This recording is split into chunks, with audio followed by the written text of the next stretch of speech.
If the Democrats win a majority of seats in the House of Representatives on November 7th, the next Speaker of the House will almost certainly be Nancy Pelosi.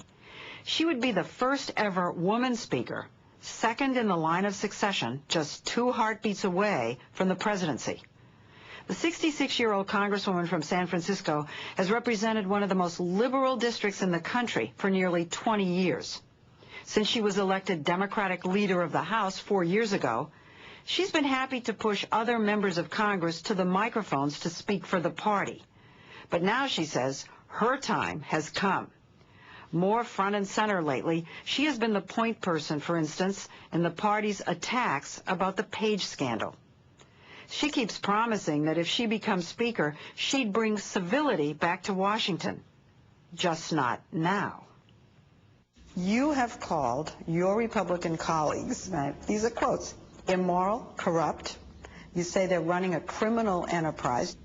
I mean, you're one of the reasons we have to restore civility in the first place. Well, actually, when I called them those names, I was being gentle. There are much worse things I could have said about them. Oh, really? It's hard to imagine. No evidence of honest leadership, a failed Republican do-nothing Congress, of the arrogance of power of the White House. Here she is on the president's handling of Katrina.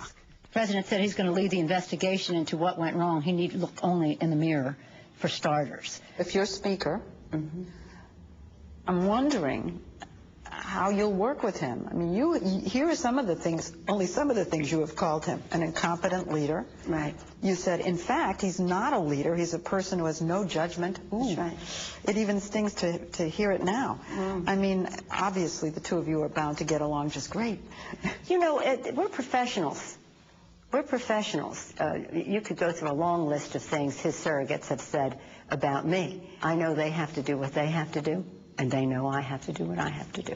And what I have to do is make a distinction in the public between the Democrats and the Republicans in order to win. This isn't personal.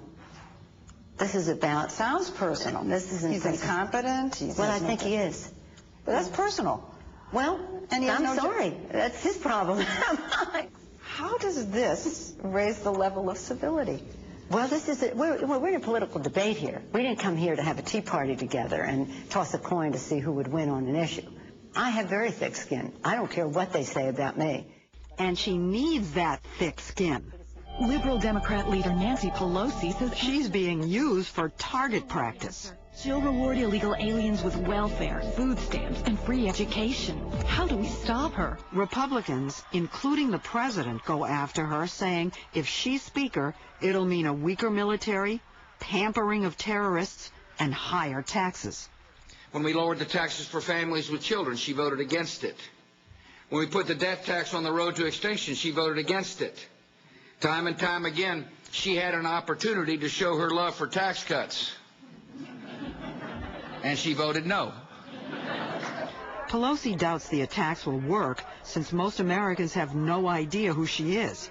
Besides, at the urging of her colleagues, she has downplayed her pro-abortion rights, anti-gun position since becoming leader, instead promoting more centrist issues like raising the minimum wage and energy independence. Well, you don't talk about the big liberal issues you used to fight for up here. I've never walked away from any of my positions. I take pride in them.